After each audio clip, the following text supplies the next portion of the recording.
New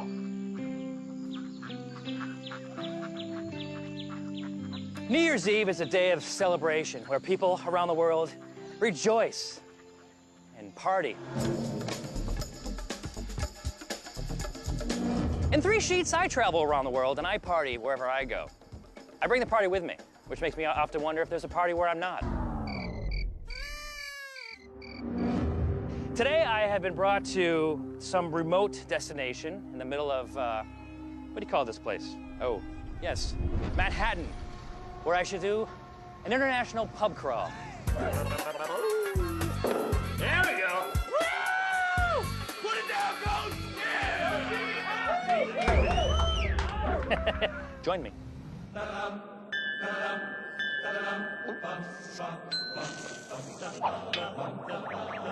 Every night, in every city around the world, it happens. People pour into local watering holes to, well, drink. It's my mission, that's me, to traverse the globe, getting to know these different people and their drinking customs. Bellying up to the bar, and with any luck, making some new friends.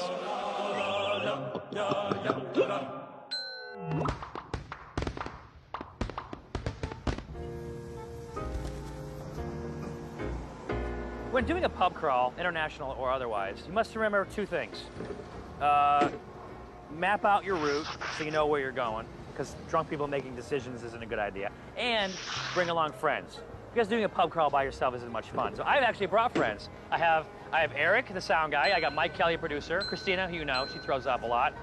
And then, of course, Curtis. Curtis isn't really a friend, but he has to come because we need a camera guy. Actually, we'll use you. Can we use you instead as a camera guy? Come on, let's go. All right, John, we've got a lot of drinking to do. Let's step it up.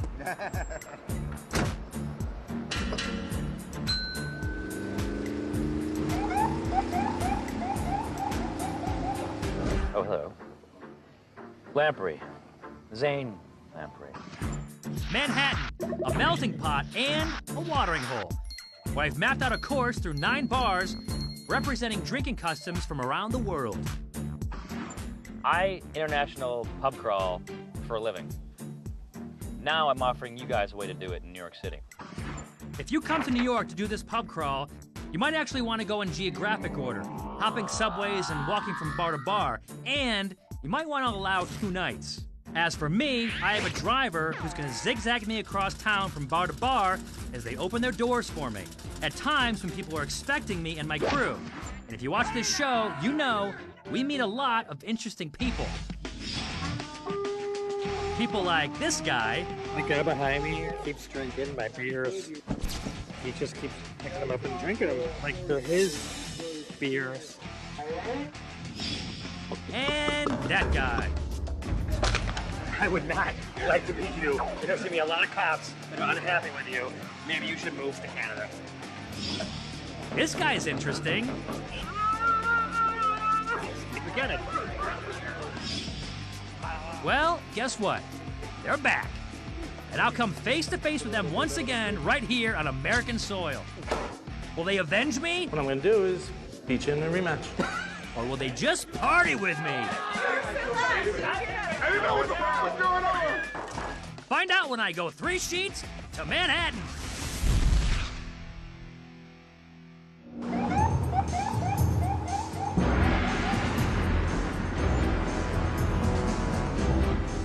I'm now headed to the World Bar to drink worldly drinks. Do you see why we're starting at the World Bar? Because this is an international pub crawl. So we're starting at the World Bar, which is near the UN. You see what we did there? Okay. Located in the Trump Tower next to the UN, the World Bar is famous for a swanky, high-priced beverage called the World Cocktail. It's funny when you're offered a drink that costs like $50, and I just prefer a beer. You guys prefer beer? Oh well, as drinking ambassador to the world, duty calls. Time to see why this drink is said to be worth its weight in gold. Hey, Ken. Zane, how are you? Nice to finally see you again for the first time. Welcome to the World Bar. Thank you very much. Ken is the general manager here, and he's let me in before they open for a special one-on-one about the World Cocktail. Whenever anybody comes to the World Bar and orders this cocktail, we bring this very tray right to your table. This specific tray right here. This very specific tray right here. Ken starts with a shot of high-end cognac, Then he prepares ingredient number 2. Pinot de Charente is sweet white wine, and it's been fortified with fine French cognac. Okay. After a shot of that, What we have in here is freshly squeezed white grape juice. You do that on premises? On premise? On site? All fresh juices, yes. Okay. And that has been added to some fresh squeezed lemon juice and Angostura bitters. now Ken shakes it with ice. You smile when you shake it. Oh, absolutely. Okay. Next, he fills the flute and tops it with a fine champagne. And the crowning touch of the world cocktail is the infamous 23-carat liquefied gold. Wow. Yes. And gold does have some very good medicinal qualities. So not only will you get gold lips, but you will cure any fatigue you might have, aches and pain. Wait a minute. Did he say gold is good for me? Time to get out the 3 Sheets Nutritional Handbook. Metallic gold, such as gold leaf, is biologically inert, which would suggest it has no effect on the body whatsoever. However, some sources claim that colloid gold, microparticles of gold suspended in liquid, may be effective in managing some forms of joint pain and even increase IQ scores.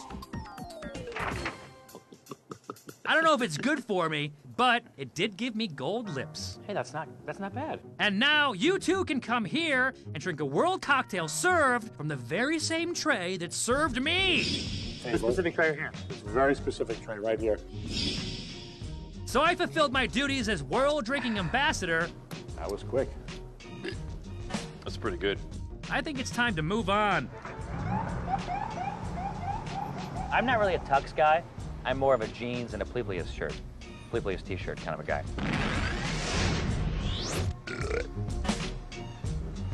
More casual clothes, and onto a more casual bar. The one and only McSorley's. Established by John McSorley back in 1854, this pub has continuously remained in business longer than any other pub in Manhattan. So, what would have been the cheers in Ireland? Slante, something like that? Sláinte. Slante, yeah. Close enough. There we Close go. enough. To find out more about this Irish-American relic, meet Peppy, the not-so-Irish bartender. What makes it an Irish pub? Mr. McSorley? Mr. McSorley, most of the employees, I still don't know what I'm doing here. I must have done a good job working the house. Peppy, the bartender, has worked here since 1973. I was the house attendant. I would stand in front of the only bathroom we had. Okay. And I'd allow 3 men to use the 3 urinals and 2 women to use the 2 stalls. I had to keep the flow of people going. and the flow of fluids going. Yeah. Wow. Yeah. That's a crappy job. You know what we should do? We should start off with a beer. How about an ale? Because we don't sell beer. Wow. Did you see what happened right there? He just jumped right into it. Okay, time for Peppy to set me straight. And so this is an ale. McSorley cream ale. Though it's called a cream ale, it really doesn't taste creamy. More crisp with a good bite. Yummy. Hoppy. Now time for the dark. You just have 2 kinds of beers. 2 kinds of ales. Damn it. Don't 2 mind kinds me of if I ales. don't. You don't even serve any, Irish beers. That's correct. It's all... Why sell somebody else's when we can sell our own? Both the dark and the light are around 6% alcohol, but the dark is actually sweeter and milder in flavor because caramel has been added. How does that grab you? It's nice. the same. You know, this one actually has a stronger taste Yes. than this one. I think so. That's preferred by the younger people that come in here. I'm a younger people. Peppy says these are the original recipes dating back to when this place was first established. And the fact that this place and its ales have survived as long as they have is no small accomplishment. We had this little thing called Prohibition in the Heard about that. That would be Yeah, very yeah, bad yeah. for my show. McSorley survived Prohibition by doing 2 things. First, they began brewing a near beer with an extremely low alcohol content that met with government standards, and they served it to patrons in the front room. Second, they maintained a profitable under-the-table operation in the back room. A speakeasy, was it? For the most part, yeah. So you had to have a password to get back there? A password or, Or know somebody? that helped. That helped. Tammany Hall was only 7 blocks away, so we catered to the politicians. Hello. Long before Prohibition, McSorley's was the place to come to make the mother of all wishes. During the Great War, before the local guys would be shipped out, they'd have a turkey dinner in here, they'd save the wishbones. Wow. The young men that came home took their wishbones off that fixture. Oh, if they came back from war. If they came back. Right. These gentlemen never made it home, so we left it there to commemorate them. The walls and decor tell many stories, but the best way to really understand this place is to talk to the regulars, especially this guy. I've never met a poet before. I'm Zane. Nice to meet you. What's your name? W.H. Jiggers Turner. What? That's a poet's name right there. There you go. You had to be a poet with that name. Jiggers is an actor, stuntman, and poet. And on St. Patrick's Day back in 2003, right here at McSorley's, he penned this little ditty. McSorley's, I know you don't see me sometimes, but I fall down in you and look up to you, like looking at the world, but falling down, bringing people together for now. Take me down a little farther and let me see. Look up at everyone, be the cat on the street. But I don't have to be homeless. I can stand up and see. At McSorley's, only you, the world, and me. It's heavy. Speaking of the world and me, other worldly destinations are calling me, so I'm out of here. So, are you ready? Coming up, a French tradition that includes sharp objects and exploding bottles. Shall I? I'd like to build up the suspense a little bit. Okay.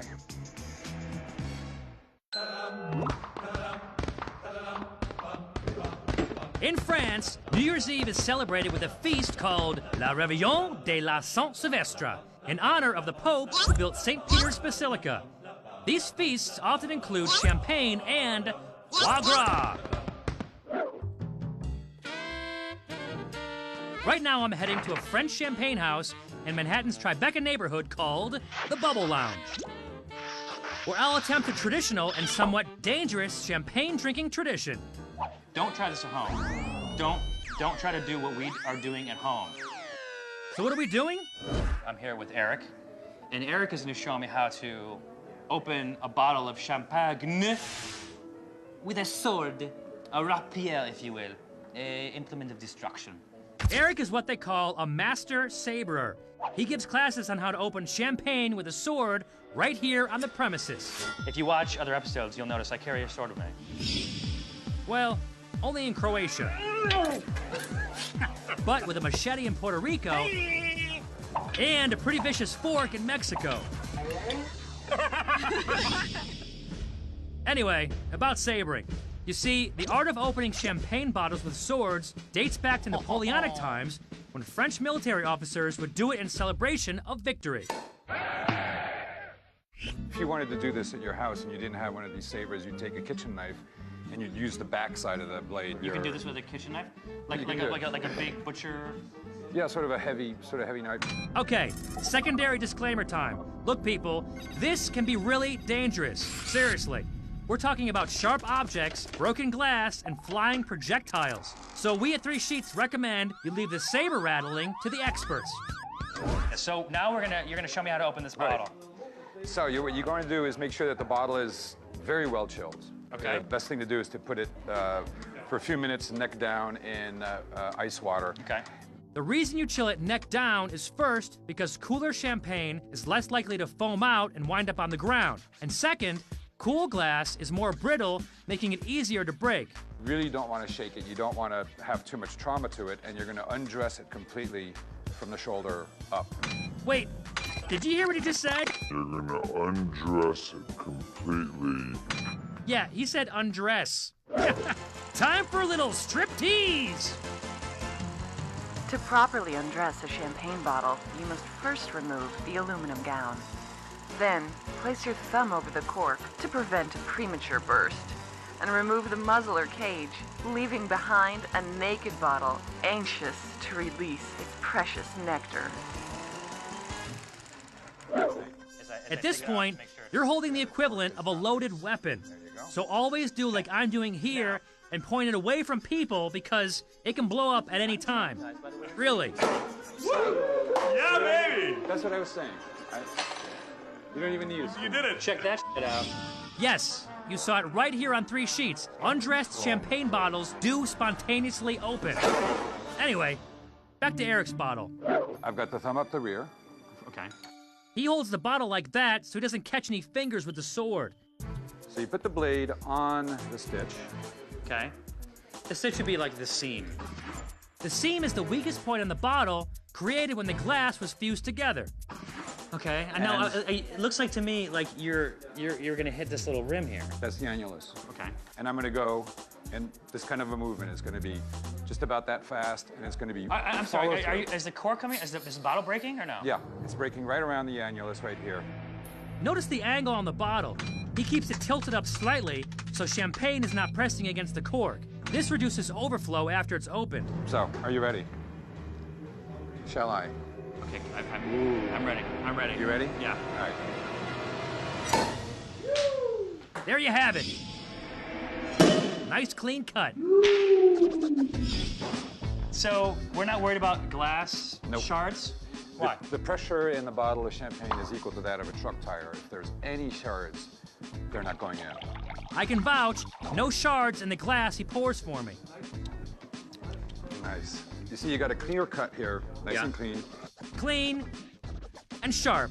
So that is sharp. It is sharp, and then, yes. And then the other thing is that the champagne bottles are always going to be cold and wet by nature. Okay. So you put it back in the ice bucket, and when you pick it up, if you don't have a good grip, you will your hand slide and you will slides. cut. You might cut off your hand. Okay, I've seen the master. So you want to do it? Yes. Remove the gown. Would it be really embarrassing if I cut myself in the tin foil? No. Okay. It would make the show. Place thumb above cork when removing the muzzle. Because sometimes they misfire. Locate the seam. So it's right there. Bottle angled up slightly, hand underneath, thumb in the rear, and fire away. And it's not in the wrist, it's all in the elbow. So, okay, so it's just this? Yep. And it's How quick? How quick? Like that? Maybe a little bit quicker. Like that? Yeah. There you go. Now. Don't with me. There you go. Don't with me. No. Now, if you're a regular watcher of the show, you know that when I went to Champaign, France, I earned an honorary diploma from Champaign College. Well, here at the Bubble Lounge, Eric is doing me one better. With this diploma, Zane, yes, I knight you into the order of Champagne Sabers. With my newly earned bogus knighthood, I think my work here is done. Thank you. Thank you. Coming up, I discover the origins of German hooch. It's basically German moonshine. Yes. Right? Yes. And remember this guy? Time for a rematch. Won't even be close. I'll guarantee that. You're pointing to the outfield right now. No doubt.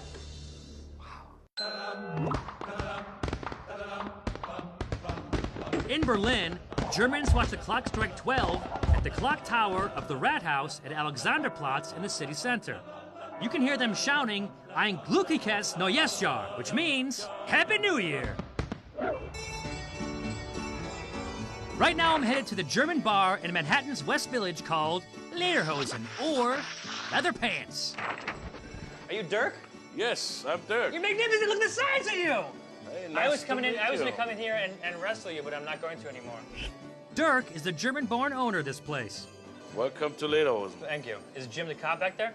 Yes, he is. I'm gonna kill that. In case you've forgotten, I beat Jim the Cop in a chugging contest in Puerto Rico.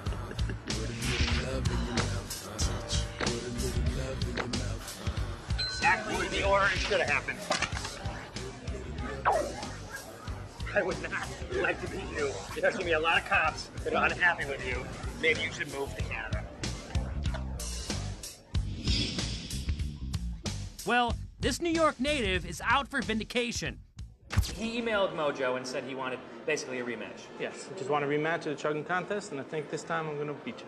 Really? The utmost confidence. It won't even be close. I'll guarantee that. I will guarantee Okay. it on your show. I will guarantee You victory. guarantee rematch? Wow. You threw down the gauntlet. Let's go. Now we're gonna throw down our gauntlets.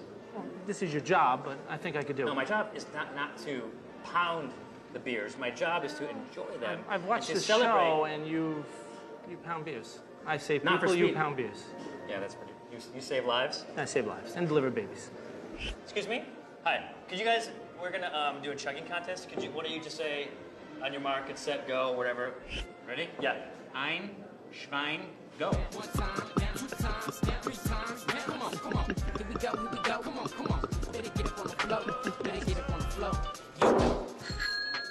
Wow. That was really cold. I'm gonna go back to tape. Can we see?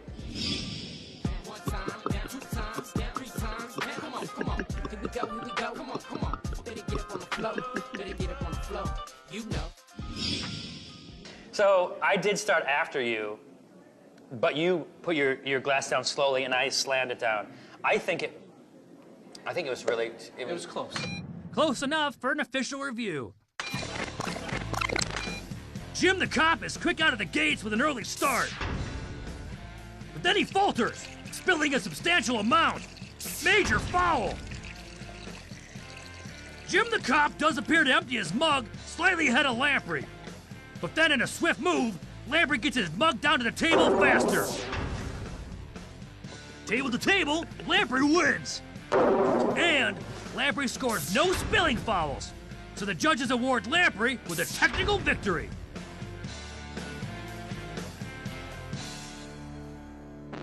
A technical victory? Nobody likes to win on a technicality. So I think Jim deserves an honor of his own for a well-fought battle. So from this day forward, whenever someone spills beer on themselves while chugging, it will be said that they... Jim the Cop! And with the beers down our gullets, the water under the bridge, I think it's time to enjoy Lederhosen. And no better person to do it with than Dirk, the owner. Roast to each other. Okay, fine. For health. For health. Or this, drink beer for health. And then going on the table is to salute to the place you're in. I salute your place. Yes. Of course. There we go. Yes, Dirk serves German beer and Oktoberfest-style mugs, but his bar is also a collection of other more potent German beverages, including this one called First Bismarck. It's basically German moonshine. Yes. Right? Yes. It's a commercialized version of the moonshine. It's a commercialized version. It's grain alcohol made from corn, much like American moonshine. They used to have anywhere from 140 to 160 proof. Dirk says that back in the day, German mining companies used to ration rot gut out to workers. It was made for miners they got every week they got a bottle. Supposedly kept the dust of the lungs, the coal dust. The old high-octane corn-based hooch has since been outlawed, but it did inspire the creation of a more refined, appreciated, and commercialized 80-proof corn-based spirit, which we have here. After sipping, there's a discrepancy in the flavor. Piece of bread, right?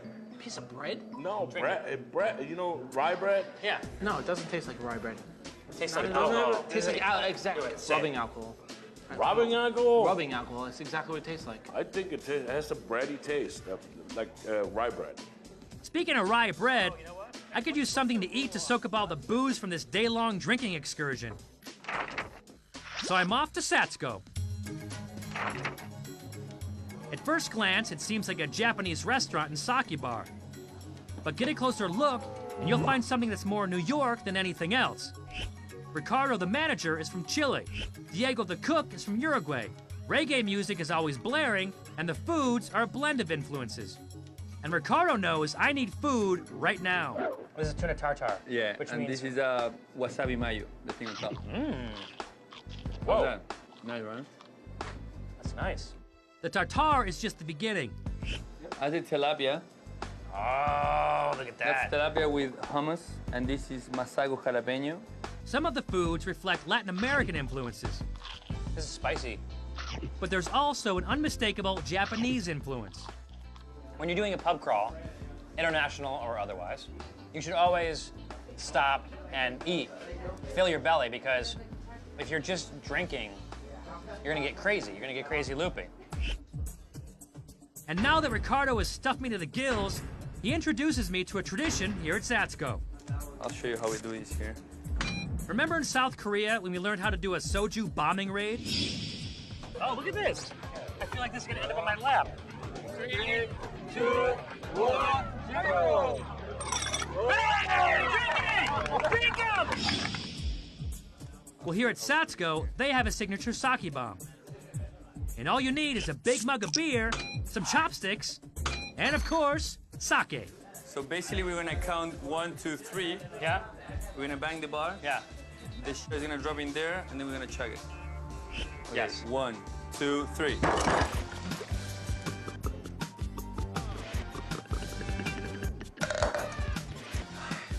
Okay, you can't win them all, especially after eating an endless supply of food. You know what? How's that? I was afraid. I almost jimmed the cops on my shirt. So if you got a little stuff in your stuff, they'd be like, ah, you jimmed the cop. And you know what I mean? Because he's notorious for doing that kind of crap. Not only does Ricardo serve up sake bombs, he serves up a vast amount of knowledge about the wide variety of sakes they have on the menu.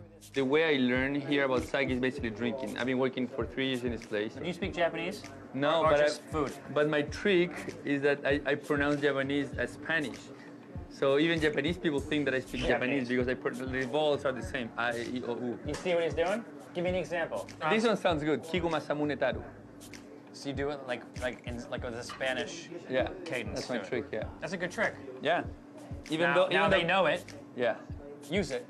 But that's not the only Japanese-Spanish hybrid around here. Kampud. Kampud. What's that mean? Kampai salud. Okay, so kampai is cheers in Japanese. Kampai. Kampai. Kampai. Kampai. Kampai. Bye-bye. Salud is cheers in Spanish. Salud. Yes. Salud. Salud. Put them together, and there you have it. Did you just make that up? Yeah. You heard it here first. The official Satsuko toast, as determined by Ricardo, right here on 3 sheets. In honor of our new toast, Ricardo breaks out the fancy stuff. This is called bunraku kinmai. He says with a Spanish accent. That's good, right? Ah, what the heck. I had liquid gold earlier. Now it's time for the gold leaf. It looks like a snow globe with booze and gold. Ricardo tells me that this is a popular ceremonial drink in Japan. Kind of like champagne at weddings. Kampud. Kampud. We didn't make the clinky sound. Kampud. Kampud. Get it?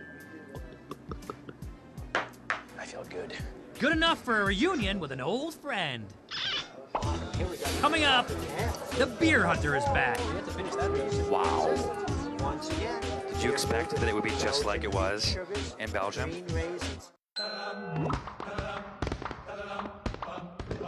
On New Year's Eve in Belgium, families throw a réveillon, a party where everyone kisses, exchanges good luck greetings, and drinks toasts to absent relatives and friends. Right now, I'm on my way to bar number 6 of my international pub crawl through Manhattan. It's the one and only Burp Castle. Around here, they take drinking beer very seriously. We're at Burp Castle, and this place is a Belgian-themed bar. Yeah, Belgian. And what happens is, it's an interesting thing that happens when you get loud at Burp Castle. They shush you. They shush you. And why? So we can have conversations. See, it's very sort of monastic. Oh? Monastic, like as in the monks. It gets loud. I was gonna You say, shush. You have sort of breathing exercises. It's like yoga, but with beer. The monks on the wall and the monastic tone make sense. Remember when we met that beer-making monk in Belgium?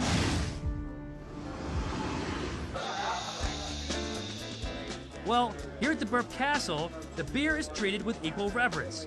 Whether you're talking about the artisanal American brews or the high-end Belgian imports. We have the beer, we have the atmosphere of Belgium, but we're missing something from the Belgian episode, and I think you know who it is. Come here, Logan. You remember this guy? Look who it is, everybody. It's the beer hunter. Remember meeting Logan in Belgium? The guy behind me keeps drinking my beers. He just picks them up and goes, oh, that's good.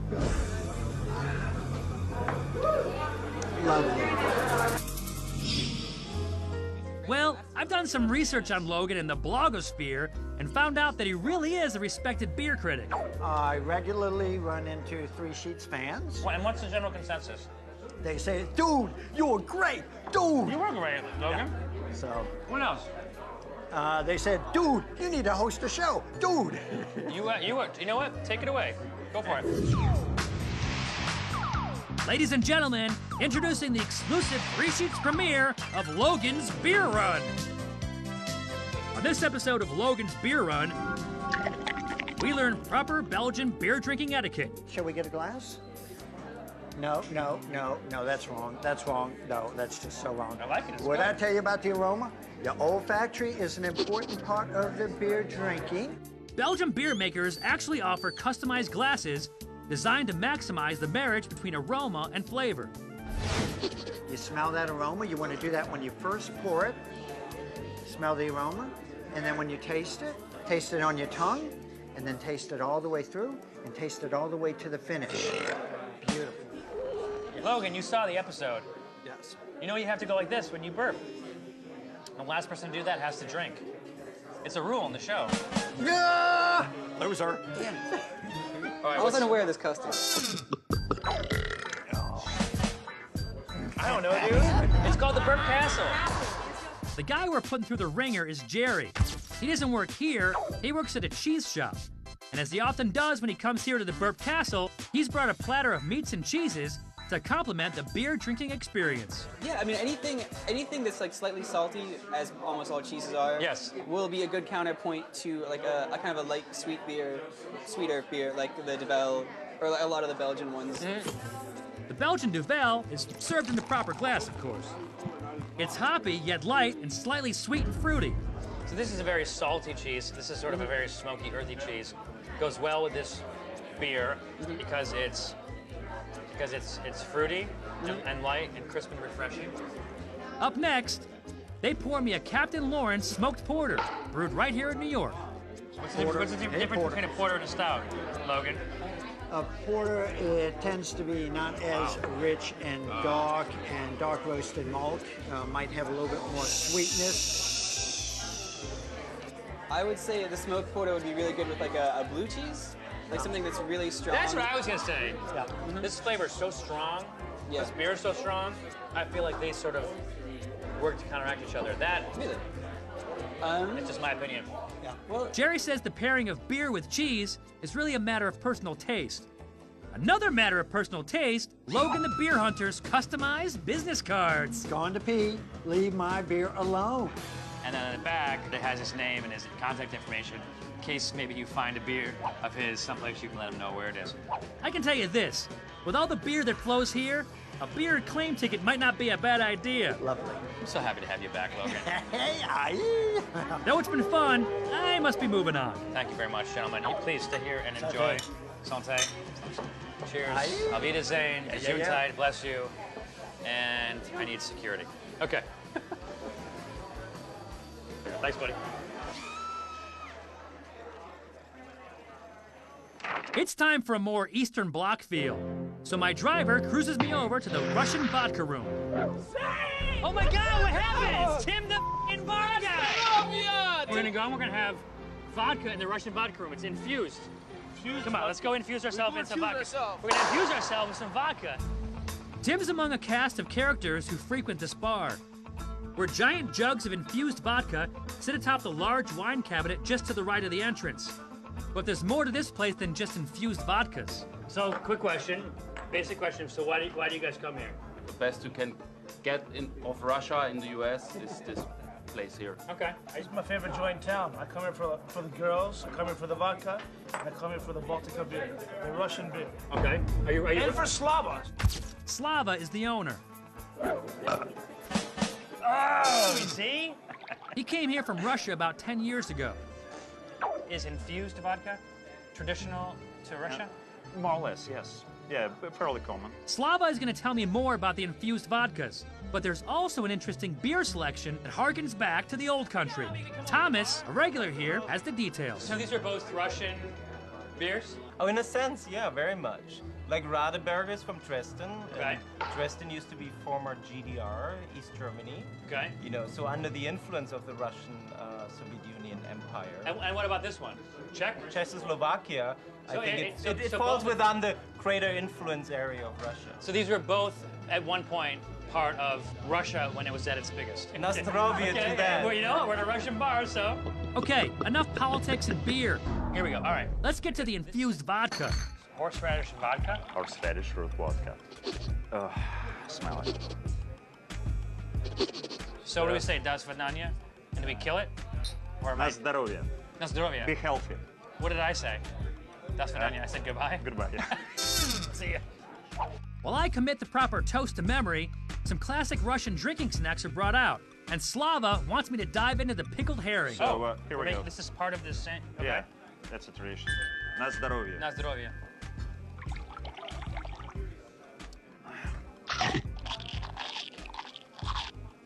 It tastes like the horseradish you put on roast beef, and then you're eating this rich piece of meat. Yes, Fish, yeah, fish, okay, yeah. Such a thing. And it's more of a meal than it is a drink. It's not sweet at all. It's good. After the herring and horseradish, Slava pulls out another, shall we say, memorable flavor. Have garlic. Garlic. Garlic infused vodka. Right now, I'm thinking it's a good thing I brought breath mints.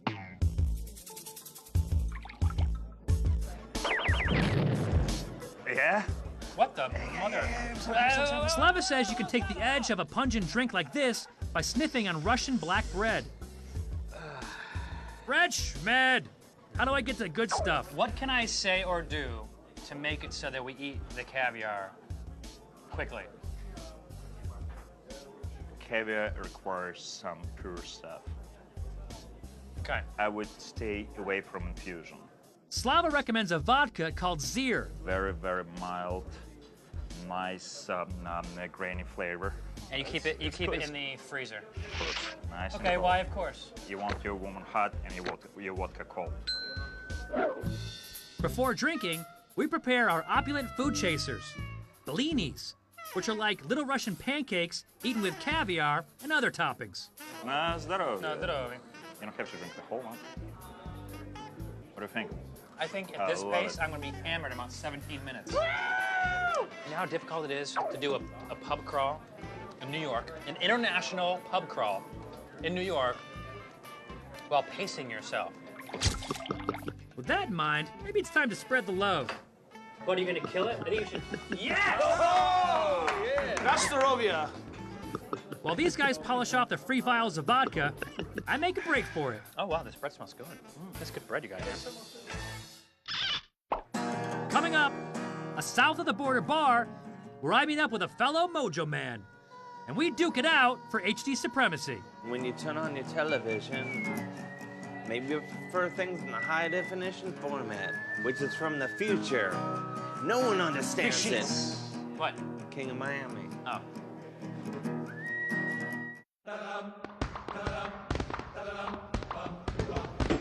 On New Year's Eve in Mexico, people will often eat 12 grapes as the clock strikes midnight and make a wish for the coming year with each grape. Right now, I'm headed to Under the Volcano, a Manhattan bar that features fine tequila and mezcal. But that's not all that's here, because tonight, I'm meeting with the king. I'm Zane. I'm Allison. Allison, nice to meet you. This is Dave Hill, King of Miami. Well, hello there. Sure you know that. That's right, people. Dave Hill is in the house. Saying that, player. What's the best tequila? It's an interesting question. The best tequila is the one you like the best, Dave. Oh, it's like a singular journey. It's like you against the course. No, it's not. So it's just like golf. No, it's not quite. It's not quite that intense. Or it's like it's not the size of the board. It's the motion of the ocean. Or it's like snowflakes, and everyone's different. Right. Actually, it's not like that. We already learned all about tequila when I went to Mexico. I've pulled out a white tequila, which is not aged. Okay. Oh, wait, we do. That's nice. This is a Reposado tequila, aged in oak barrels for 2 months to a year. Is tequila regulated by the government in Mexico? Yes. And this is Añejo, tequila aged for 1 to 3 years. But tequila facts aren't in question here. The question tonight is this bar big enough to handle 2 powerhouse celebrities? Mine show's the biggest show on the network. This must be exciting for you. It's called King of Miami. It's Right. like the big show on the network. It's like the flagship show. So where did you go in your show? Just one Miami. Oh, one city. Oh wow, I went to like probably 30 or 40 countries. But I'm sure Miami's nice. You command a lot of respect. I've been in the industry for weeks. Me and Reese Witherspoon and Michael Douglas. The 3 captains of industry. You know what you should do? You should host an actual episode of 3 Sheets with me. Not just a little bar scene. That's what I suggested. To who? They said they wouldn't pay for the plane ticket. Oh yeah, you have to pay for your own plane ticket. All right. You're ready for it. After a lot of banter and many tequila samples, I'm wild for this tequila stuff. It's really catching on. Yeah. the King and I discover we have something in common. It's like they don't pay us enough to afford a TV to watch our shows on. That's the irony, the great irony. It is of the it great all. irony of it. Now that we've bonded over our shared fame and low pay, I think it's time for a little surprise. Oh, is this an intervention? Is that what No, this no, is? no, That's this a is- surprise? Oh, not on our show. The surprise here is cheap mezcal with a worm in it. Christina, Mike said we'd be remiss if we did not bring you into the show because you drank a lot of stuff. Here's clips of Christina drinking stuff. It's awesome. Just finish it.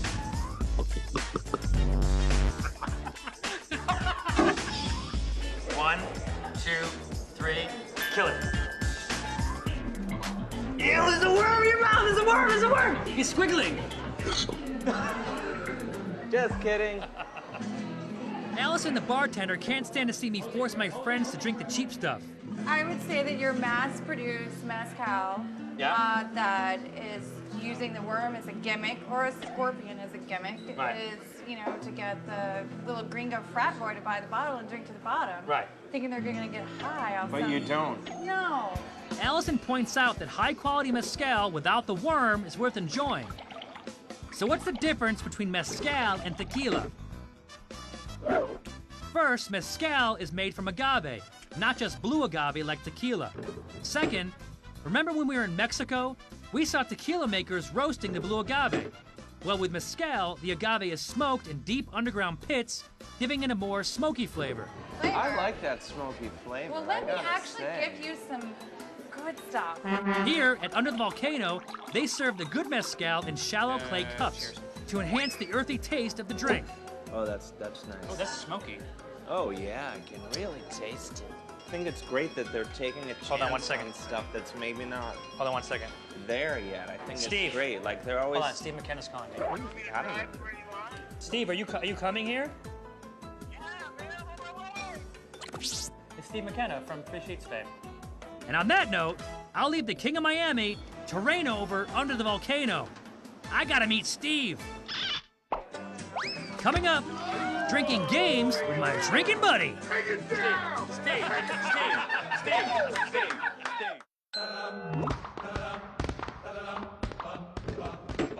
Historical records suggest that some 4,000 years ago, in ancient Babylon, New Year's celebrations began with the first new moon and often lasted for 11 days. Now that's a party. Right now, I'm in Manhattan on my way to the final stop on my international pub crawl, a slice of Americana at the Whiskey River with my favorite American drinking buddy, Steve McKenna. Remember the last time I drank with Steve in Kentucky?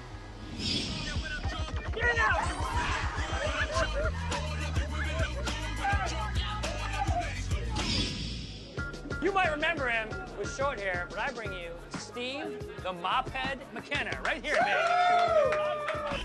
As a New York native, Steve assures me that if you want to meet a killer cast of New York characters, this is the place to do it. And the most common drinking pastime in these parts, beer pong. They have leagues here, and the teams take it very, very seriously. Lucky for us, the leagues have let Steve and I stake a claim at one end of the table.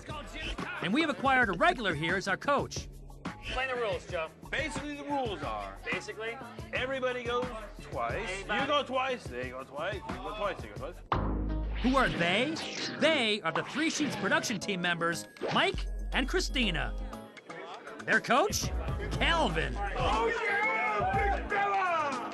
So So if you've been drinking beer in a cave all your life and you don't know this game, here's what's up. The teams start with 10 cups set up in pyramids.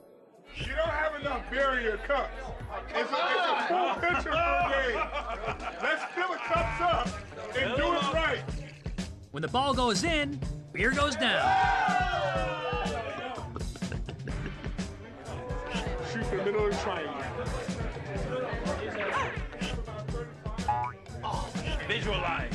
Visualize. If a team makes 2 in a row, they go again. Put it down, big man! Put it down, big fella! I am the tiger. He's trying to give me the eye of the tiger.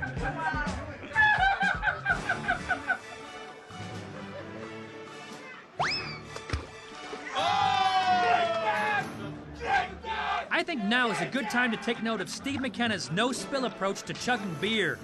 He squeezes the cup to form a narrow funnel at the rim. This prevents the dreaded Jim the Cup. You see what I'm talking about? You see it?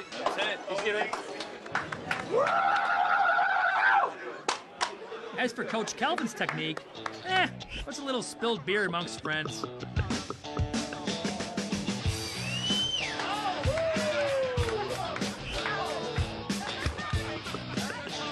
When you get down to 6, you reconfigure into a new pyramid. Then when you get down to 3, you reconfigure again. Our game is down to the 2 final cups. We got it! We got it! We got it! Let's go, team! Let's go, team! I'm gonna get this in no matter what.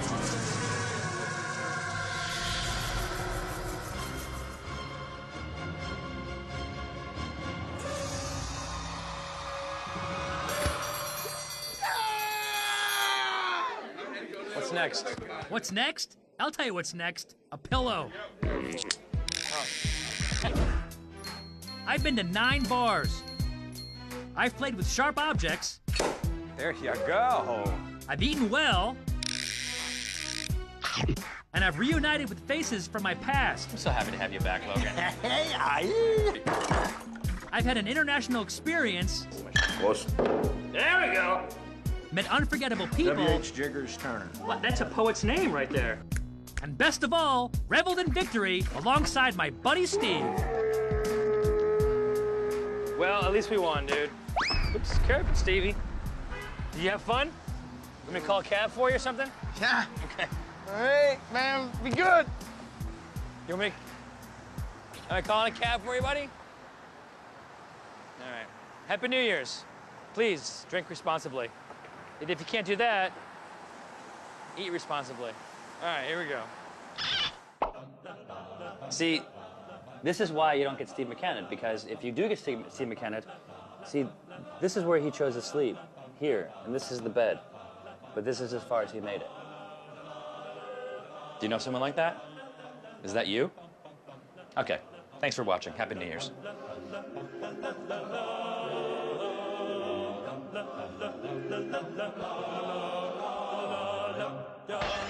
La